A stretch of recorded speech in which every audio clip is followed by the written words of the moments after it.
en plus. Je serai Hyperion de Dan Simmons. C'est un livre de science-fiction. Ça m'a bouleversé. Il y en a 3 autres qui sont aussi gros. Après, c'est incroyable. Je conseille à tout le monde de lire ça. Ça m'a bouleversé. J'en ai même pleuré à la fin. C'est un truc de fou. C'est dans le futur très très lointain et c'est génial.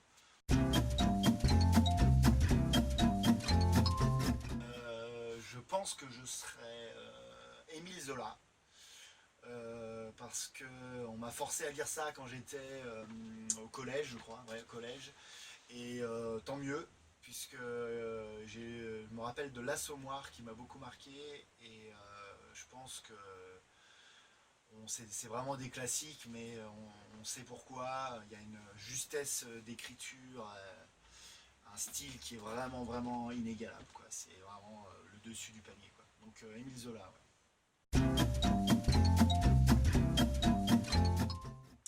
Si j'étais un auteur moderne, je serais James Ellroy probablement. Enfin, je voudrais pas être lui personnellement, mais parce qu'il a l'air un petit peu foufou. Mais en tout cas, j'aimerais ouais, être lui pour produire les œuvres. Parce que j'adore ce qu'il fait, c'est du roman noir, dans l'Amérique, c'est teinté de faits réels, on ne sait plus très bien où est la réalité historique et ce qui se passe dans sa tête et toute son imagination, voilà.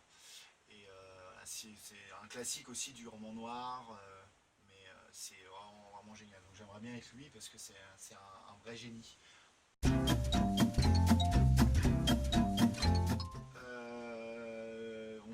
On se le fait souvent avec des potes, on se dit ouais, si on avait tant et tant, l'euro-million, machin.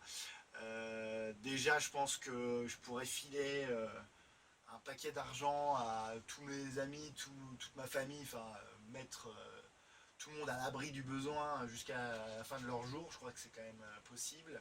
Moi, je me ferais plaisir, je ferais une énorme maison d'édition où je signerais plein de talents. Plein de nouveaux talents, je ferai une baraque avec un énorme studio d'enregistrement et je pense que je ferai beaucoup de fêtes avec mes amis parce qu'à un moment donné on doit se sentir assez seul dans ces cas-là, d'être super riche alors que tous ses potes, tout le monde autour n'a pas forcément suivi.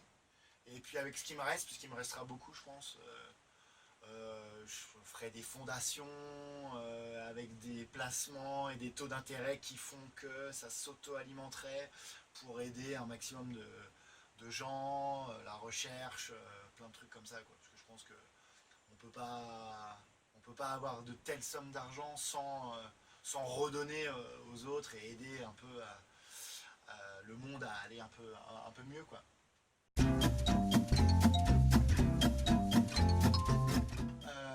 J'ai déjà pensé, j'en rêve souvent, c'est de pouvoir arrêter le temps. Et en fait, d'arrêter, voilà, je décide d'arrêter tout. Et les personnes que je touche, hop, sont comme moi, peuvent se réveiller et on pourrait se balader, faire plein de trucs marrants. Voilà. Enfin, ce serait marrant, hein.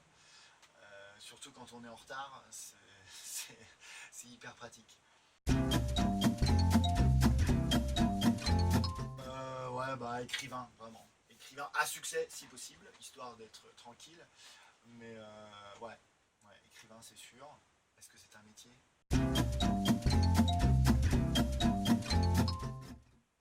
Bah déjà je serais pas là en train de faire cette interview tout seul dans ma chambre. Parce que mon livre n'aurait pas existé puisque il est parti d'un blog. Et si ça n'existait pas, moi qui suis aussi musicien, je pense qu'il y a plein de trucs qui auraient changé aussi là-dessus. Il y a vraiment plein de mauvais côtés avec Internet et plein de super trucs puisque je l'utilise tous les jours et c'est vraiment génial au final. Je pense qu'il y a vraiment le pire et le meilleur hein, avec Internet. Donc si quelqu'un a une machine à remonter dans le temps, qu'il essaye d'arrêter Internet avant que ça commence, et puis et qu'il nous dise comment le monde se passe en 2015 sans Internet. Pour l'instant, je ne sais pas.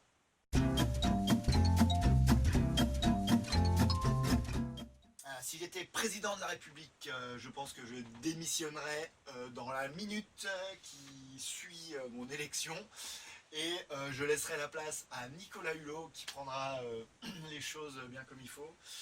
Non, ça doit être horrible quand on n'est pas dans ce trip politique.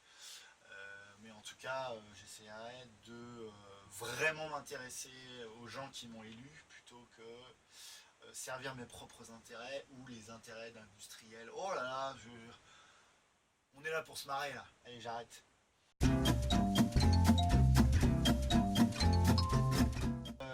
J'irai au fin fond de l'univers, à des millions d'années-lumière d'ici, si possible sur une planète respirable, parce que je n'aurai pas de matos là tout de suite pour respirer, et s'il y a de la vie, voilà, dire bonjour, comment ça se passe, vous avez internet ici, et voilà, ça ce serait cool, parce que autant aller le plus loin possible, hein, si on peut se téléporter. Alors, le pauvre, je pense que là il serait complètement alcoolique et il serait au fond du seau là, hein, complètement déprimé. Parce que s'il voyait ce qu'on a fait de tout ce qu'il a créé, il serait pas très content. Mais bon, il n'y a pas de risque. Hein. Eh bien, je regarde pas du tout, mais je sais ce que c'est. Je sais pas, je pense que le banquier de Cyril Hanouna, je serais moins content, quoi. Et je pense qu'il y aurait une autre émission du même acabit. Non, c'est marrant, j'ai déjà regardé 2-3 fois. Je suis pas très télé quand même, il faut le dire. Mais si ça n'existait pas, je m'en porterais pas plus mal.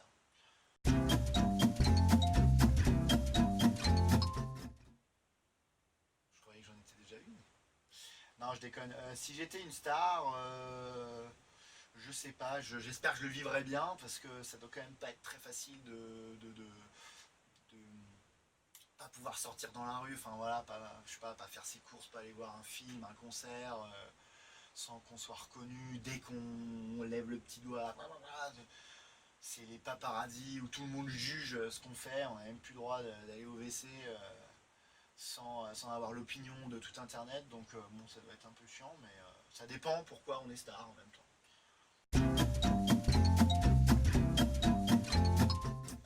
Je pense que je serais la peur. Alors pas la peur des trucs horribles qui se passent, hein, la peur auto-créée, la peur quand on va dans un train fantôme ou quand on lit, quand on veut voir un film, un thriller ou qu'on lit un bon polar. Donc plutôt un peu l'angoisse, quoi. Ça c'est ce que j'aime créer aussi dans mes écrits, quoi, que ce soit, ça peut être des scénarios ou des histoires, ça c'est un sentiment, en tout cas que moi j'aime bien me provoquer tout seul, quoi, puisque à la fin on sait que tout n'est que fiction, donc la peur s'arrête.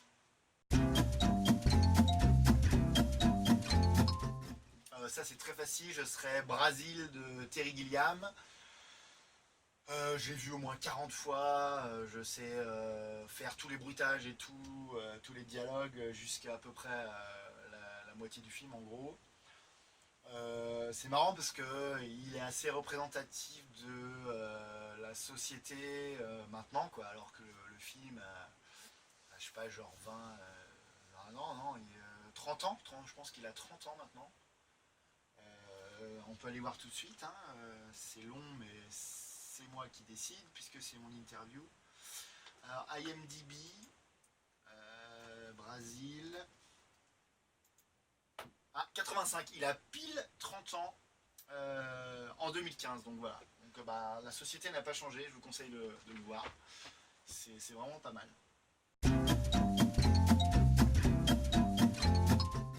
Alors on va peut-être un peu changer, on va pas choisir une scène de Brésil. Quoique, ouais, non, ce film est tellement génial, toutes les scènes, je les adore. Non, bon, allez, on va changer, on va dire. Ouais, tiens, The Game de David Fincher, je crois. Je vais pas regarder sur IMDb, hein, c'est bon. Quand Ah mais c'est un spoiler là du coup. Bon, bref, c'est pas grave. Ne regardez pas si vous n'avez pas vu The Game. Coupez l'interview là maintenant parce que je vais complètement spoiler le film. Donc c'est à la fin, il est sur un toit d'immeuble, c'est Michael Douglas. Et il en peut plus, il est traqué de partout, il en peut plus et il veut se suicider parce que tout le monde est à ses trousses, des tueurs, enfin il a vraiment peur et il se jette de l'immeuble pour se suicider et en fait il tombe sur un énorme matelas gonflable et en fait tout le monde l'applaudit, voilà, c'était un jeu, d'ailleurs ça rejoint le sentiment, c'était un jeu pour se faire peur en fait, pour vivre, quoi, pour se sentir vivre. Voilà. Bon spoiler, a bien spoilé le film là, hein.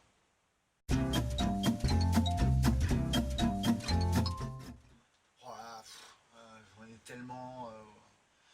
Je vais pas vous sortir un groupe que j'écoute tout le temps de punk rock hardcore. J'adore, c'est une chanson un peu emblématique, California Dreamin' de Mamas and Papas. Voilà, un peu. J'adore la Californie. Voilà, c'est une chanson qui est un peu triste mais heureuse, joyeuse en même temps. J'aime beaucoup cette chanson, quoi. Voilà, elle me transporte un petit peu, elle me rappelle plein de trucs.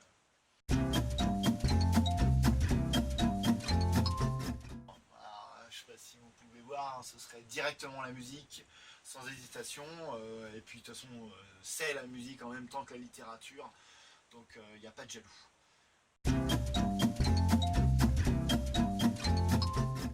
Alors, si j'avais plus d'inspiration, j'espère que je serais dans une petite urne à l'état de cendre, parce que je pense que la vie serait vraiment, vraiment super triste si j'étais inspiré, parce que c'est la vie qui m'inspire, tout m'inspire. Et ouais, ce serait vraiment, vraiment horrible, donc je préférerais être mort à ce moment-là. Super note, une note positive donc de fin d'interview.